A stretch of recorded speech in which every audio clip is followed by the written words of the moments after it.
오늘은 이제 성경의 인물들 94번째 주제인데요.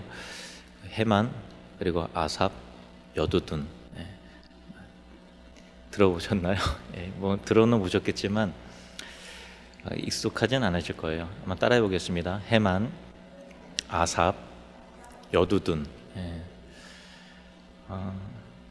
그래서 이 시간이 어떤 의미에서 보면은 소중한 시간인 것 같아요. 왜냐하면 제가 뭐 평생에 이 해만, 아삽, 여두둔에 대해서 또다시 설교할 일이 과연 있을까 하면 그 뭐 처음 있을 거, 오늘이 처음이자 마지막이 아닐까 싶기도 하고, 또 여러분도 뭐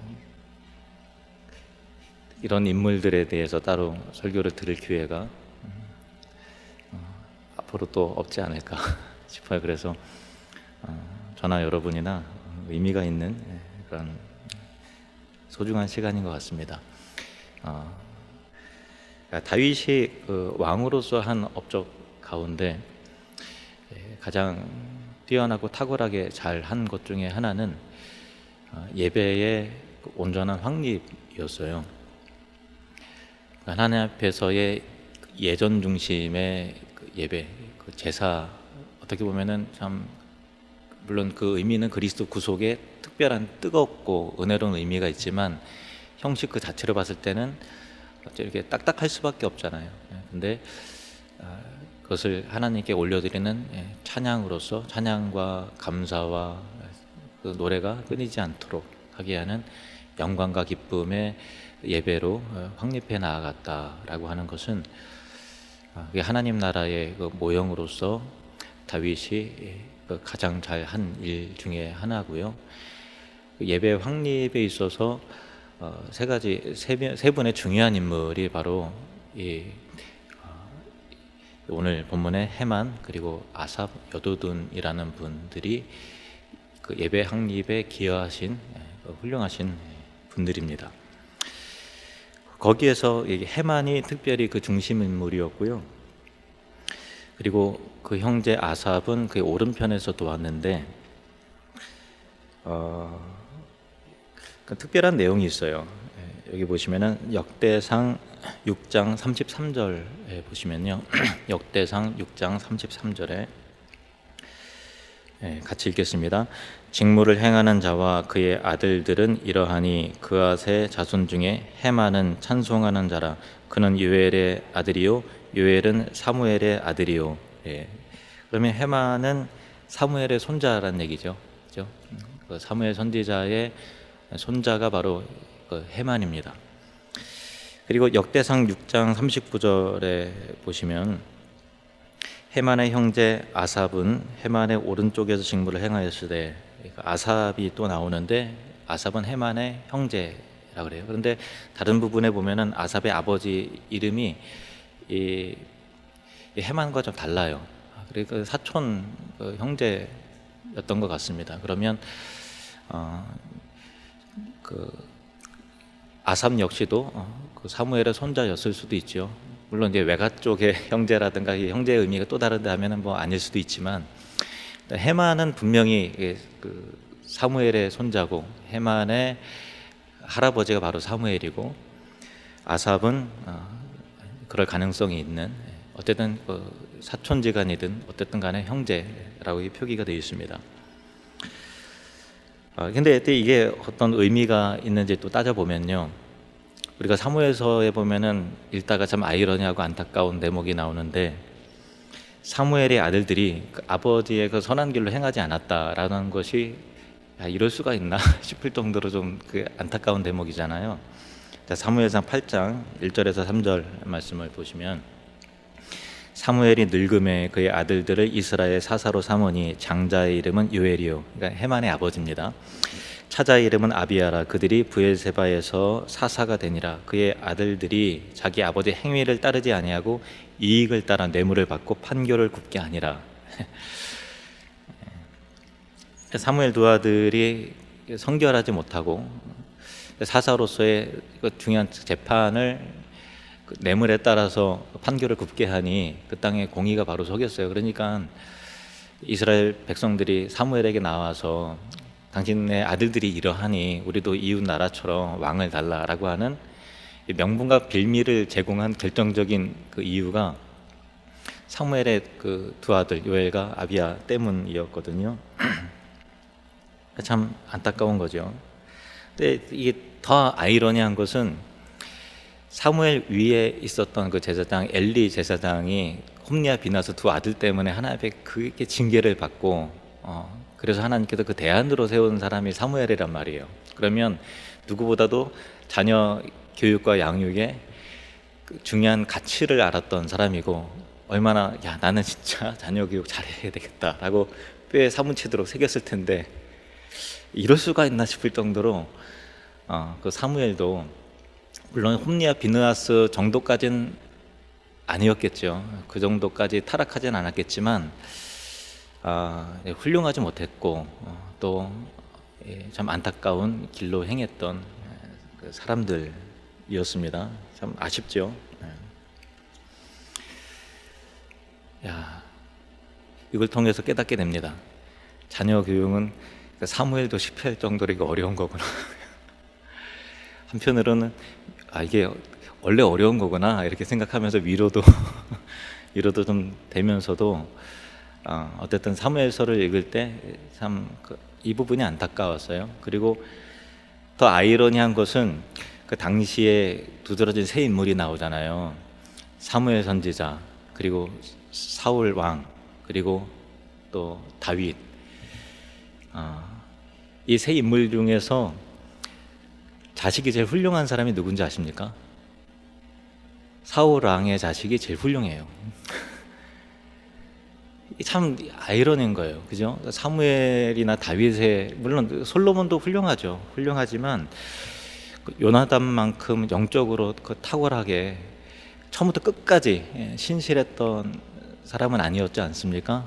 지혜가 있고 하나님을 경외하고 탁월하게 잘 다스렸지만 또 교만해서 또 여러 그 왕비들을 정략 결혼을 통해서 또 우상을 또 들여온 장본인이 되었으니 그 솔로몬도 좀 안타까운 인물이죠. 그런 거 따지고 보면 훌륭한 부모 밑에서 꼭 이제 자녀 역시 훌륭하지 않을 수 있다. 그리고 또 아버지가 영 아니더라도 자식은 훌륭할 수 있구나. 이게 꼭 공식은 아니구나라는 그 하나님의 주권 앞에 우리가 또 다시 한번 겸손하게 되고 하나님의 은혜를 구하는 그런 그 부모로서 은혜가 필요한 거구나라는 것을 다시 한번 깨닫게 됩니다. 그러나 오늘 본문에 보면은 헤만과 또 아삽이 사무엘의 손자들이라는 그 사실을 보면서 그래도 하나님은 신실하시다.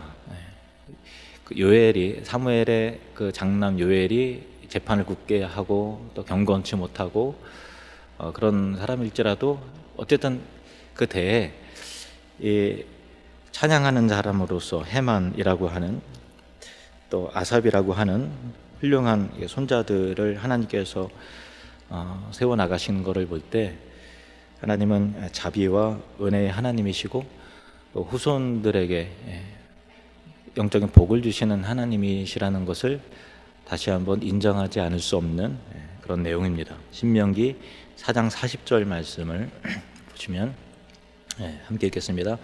오늘 내가 네게 명령하는 여호와의 규례와 명령을 지키라. 너와 내 후손이 복을 받아 내 하나님 여호와께서 내게 주시는 땅에서 한없이 오래 살리라. 아멘. 하나님의 규례와 명령을 지키면 너와 내 후손이 복을 받고 그 땅에서 한없이 오래 살게 된다라고 하는 하나님 나라의 기업을 자손만대로 복을 받을 수 있도록 하게 하시는 언약을 자손에게까지 지키시는 신실하신 하나님이시다라는 것을 알게 됩니다. 헤만은 그의 이름의 의미가 신실하다라는 뜻이고요. 설명한 대로 사무엘의 손자고 노래를 잘 부르고 또 놋재금이라는 악기도 다루는 사람으로서 음악적 재능이 아주 탁월했던 사람입니다.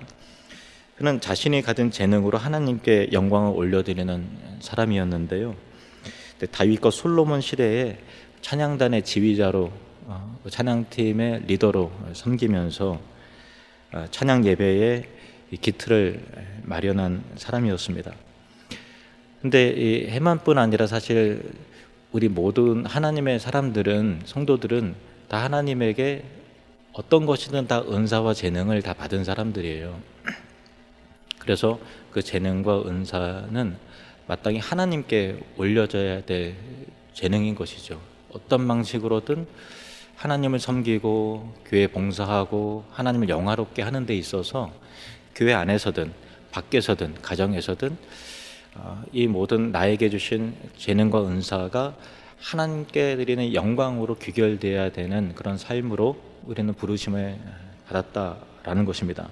고린도전서 10장 31절 시작. 그런즉 너희가 먹든지 마시든지 무엇을 하든지 다 하나님의 영광을 위하여 하라. 아멘. 이 해만은 찬양하는 자였을 뿐만 아니라 하나님의 말씀을 가지고 대언하는, 하나님의 말씀을 받고 대언하는 왕의 선견자였어요. 역대상 25장 5절 보시면요, 이는 다 해만의 아들들인 나팔을 부는 자들임. 해만은 하나님의 말씀을 가진 왕의 선견자라. 그러니까 그 찬양뿐만 아니라 하나님의 말씀을 받아서 왕에게 하나님의 말씀을 전달하는 선견자, 예언자, 선지자 비슷한 겁니다.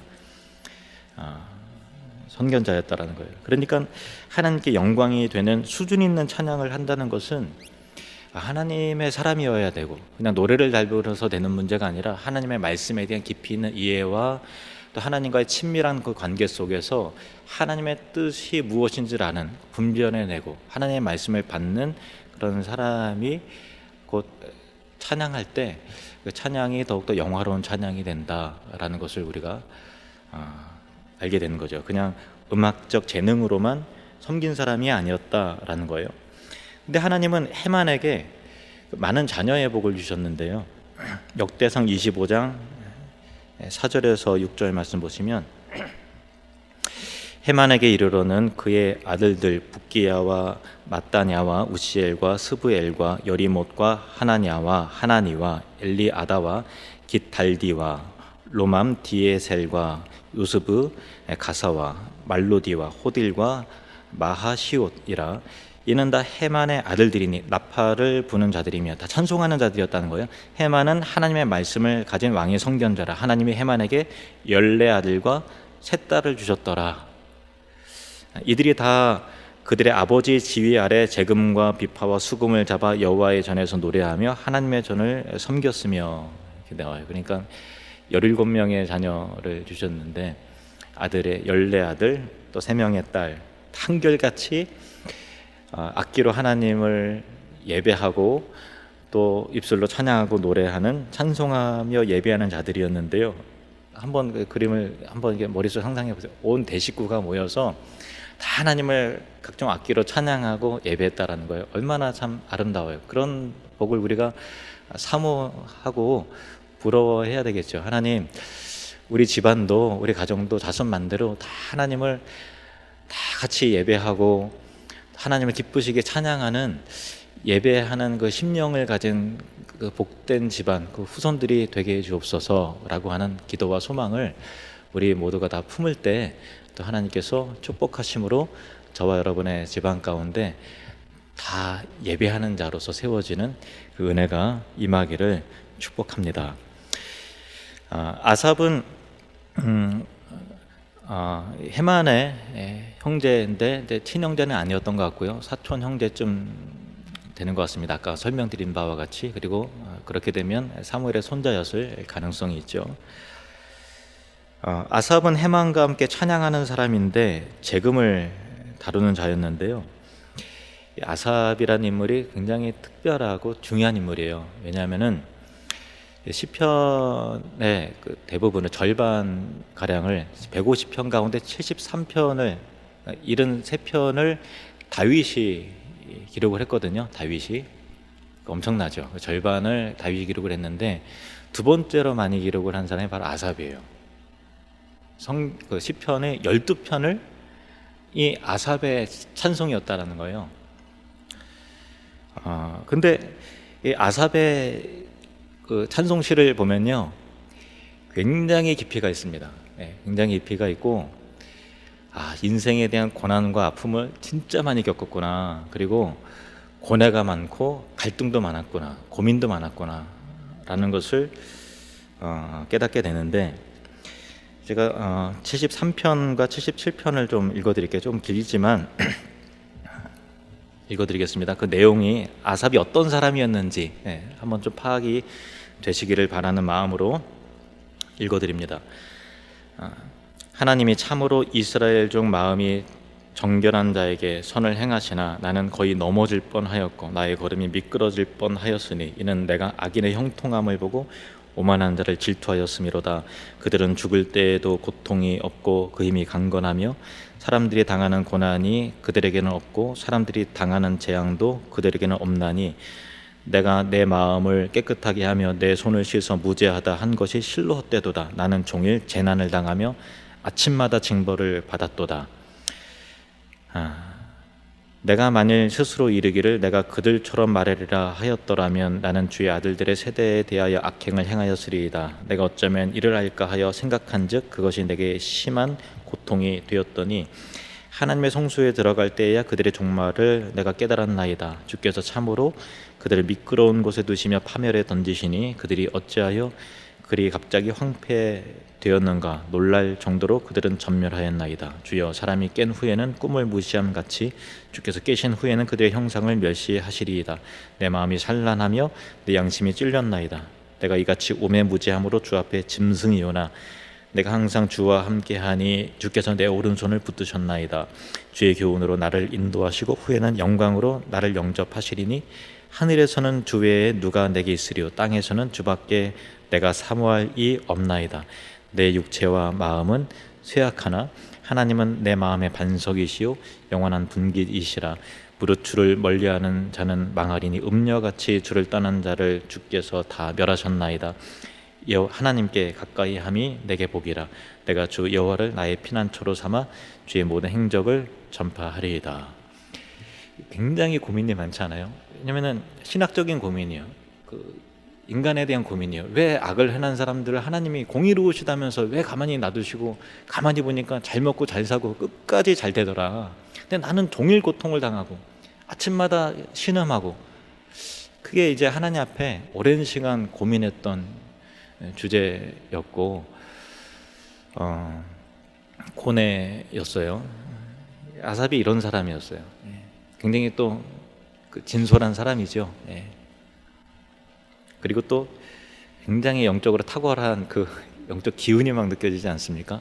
이 유명한 시가 아삽이 쓴 거구나 라는 것을 알게 됩니다. 또 77편을 보시면은 아삽의 시 인도자를 따라 여도둔의 법칙에 따라 부르는 노래.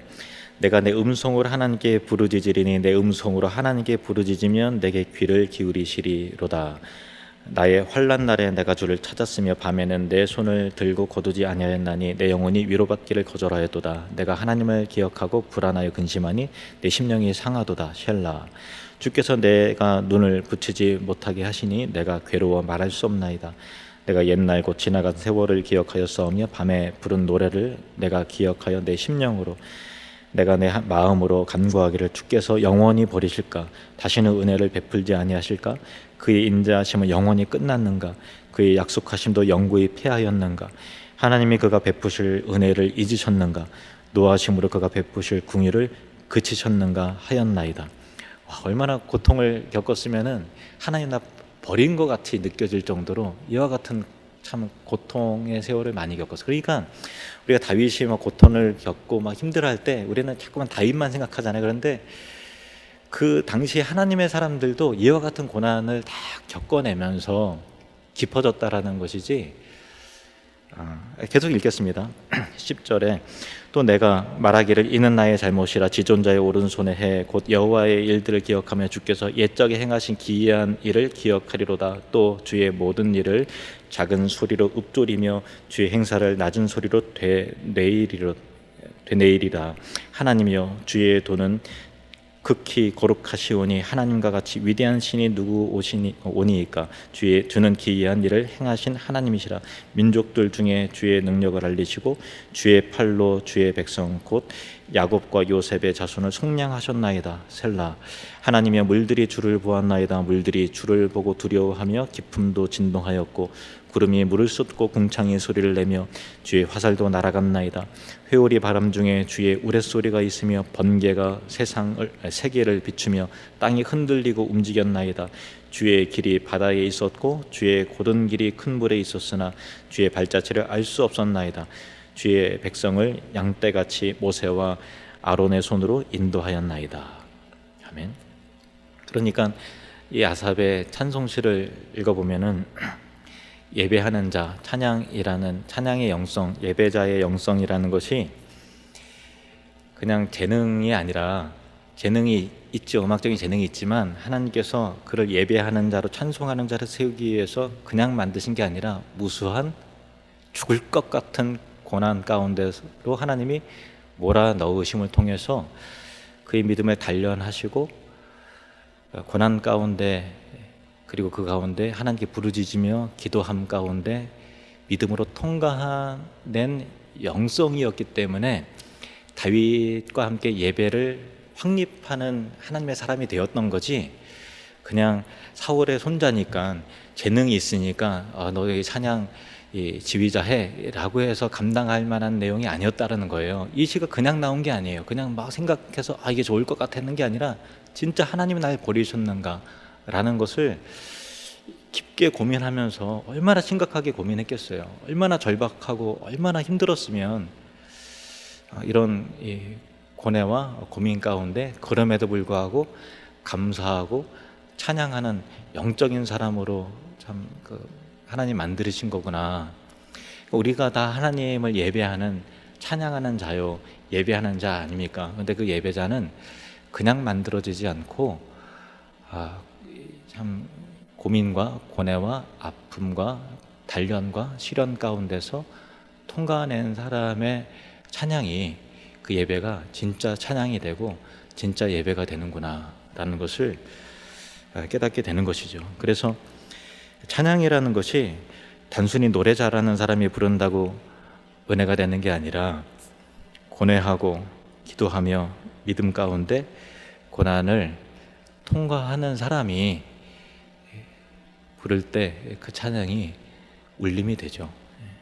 저와 여러분의 예배하는 그 10년 가운데 우리의 찬양에 이런 은혜가 있기를 원합니다. 그래서 주일 예배 때마다 우리의 일상에서 드리는 찬양이 이런 울림이 있고 이런 은혜가 있는 사람들이 되시기를 축복합니다. 마지막으로 여두둔인데요. 여두는 헤만, 아삽과 함께 3대 찬양 인도자였는데 역대상 15장 19절 보시면은 노래하는 자 헤만과 아삽과 에단은 놋재금을 크게 치는 자요. 여기 에단이 여두둔이에요. 동일한 인물입니다. 동일한 인물입니다. 에단, 여두둔.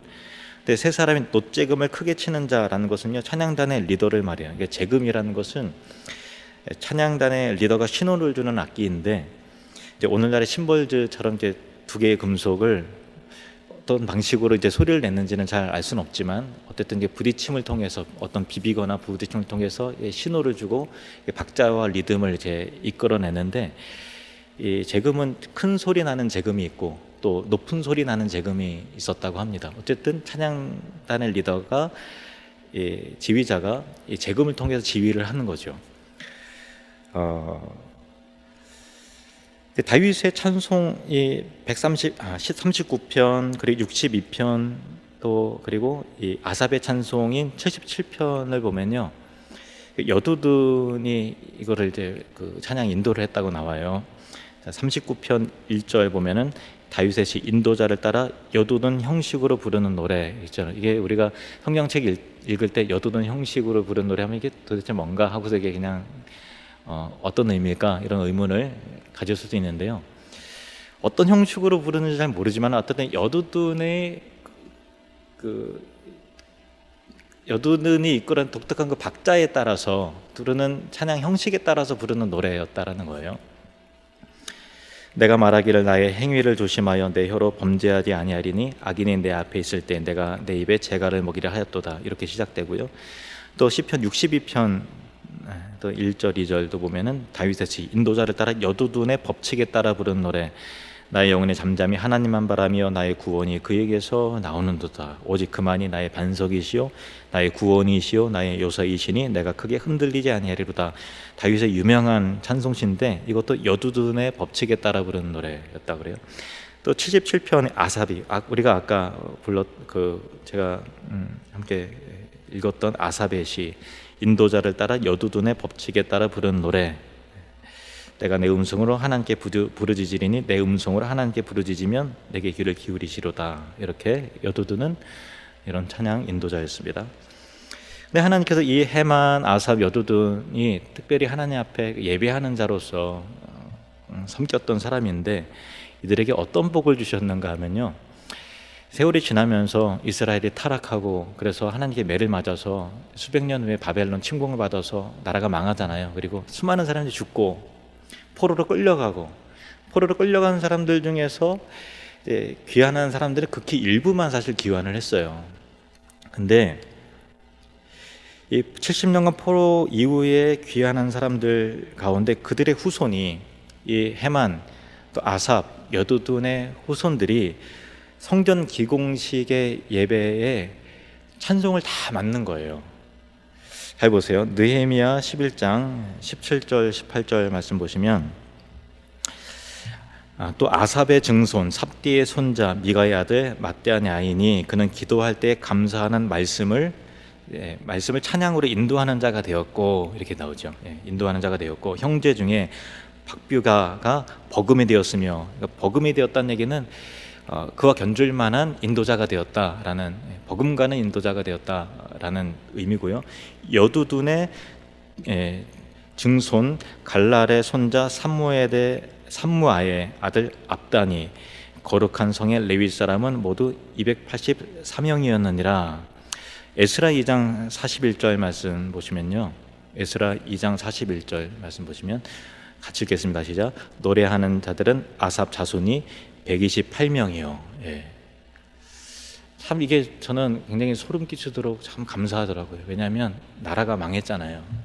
많은 사람들이 죽었단 말이에요. 그리고 또 70년 만에 돌아온 사람들이 극히 일부분만 돌아온 거예요. 어떤 수많은 사람들은 대가 다 끊겼을 거예요. 그죠? 대가 다 끊겼을 거예요. 근데 이 아삽의 자손과 이 헤만의 자손과 여두둔의 자손들은 하나님 나라의 비전을 품고서 다 돌아왔어요. 그리고 하나님께서 그 가문이 대가 끊기지 않게 하시고, 이 다 망한 나라가 다시 재건될 때, 하나님 앞에 그 예배가 확립이 될 때 이 후손들이 다시 다 예배하는 자로서 세워졌다는 얘기는요, 그냥 명단 불러놓고서 다 소집한다고 소집되는 게 아니라 같은 마음, 같은 비전과 같은 예배하는 자의 심령을 품었다라는 거예요. 그러니까 이런 은혜가 있었다라는 것이죠. 얼마나 귀해요. 자, 또 에스라 3장 10절에서 11절 말씀 같이 읽겠습니다. 우리 후손들이 이렇게 되기를 바라는 마음으로 우리 같이 읽겠습니다. 시작. 건축자가 여호와의 성전의 기초를 놓을 때 제사장들은 예복을 입고 나팔을 들고 아삽 자손 레위 사람들은 제금을 들고 서서 이스라엘 왕 다윗의 규례대로 여호와를 찬송하되 찬양으로 화답하며 여호와께 감사하여 이르되 주는 지극히 선하심으로 그의 인자하심이 이스라엘에게 영원하시도다 하니 모든 백성이 여호와의 성전 기초가 놓임을 보고 여호와를 찬송하며 큰 소리로 즐거이 부르며. 아멘. 참 하나님은 신실하시죠. 물론 이제 우리가 자녀 교육이 참 쉬운 건 아닌 것 같아요. 사무엘도 두 아들이 생각만큼 이렇게 훌륭하지 않은 거 보면 참 어려운 것 같아요. 그럼에도 불구하고 하나님께서 결국은 그 후손들에게 복을 주시고, 결국 그 후손들이 다 하나님을 예배하는 자로서 세워나가시는 신실하신 하나님을 우리가 의지하며 나아가길 원합니다. 우리가 후손들이 영원 만대로, 자손 만대로 하나님을 예배하는, 모두가 다 하나님을 찬송하고 예배하는 복된 가문이 되게 해달라고 우리가 기도했으면 좋겠고요. 그만큼 하나님은 찬양을 기뻐하신다라는 거예요. 우리 존재 목적이 하나님을 예배하고 찬송하는 건데, 이사야 43장 21절 시작. 이 백성은 내가 나를 위하여 지었나니 나를 찬송하게 하려 함이니라. 아멘. 에베소서 1장 5절 6절 시작. 그 기쁘신 뜻대로 우리를 예정하사 예수 그리스도로 말미암아 자기의 아들들이 되게 하셨으니 이는 그가 사랑하시는 자 안에서 우리에게 거둬 주시는 바 그의 은혜의 영광을 찬송하게 하려는 것이라. 아멘.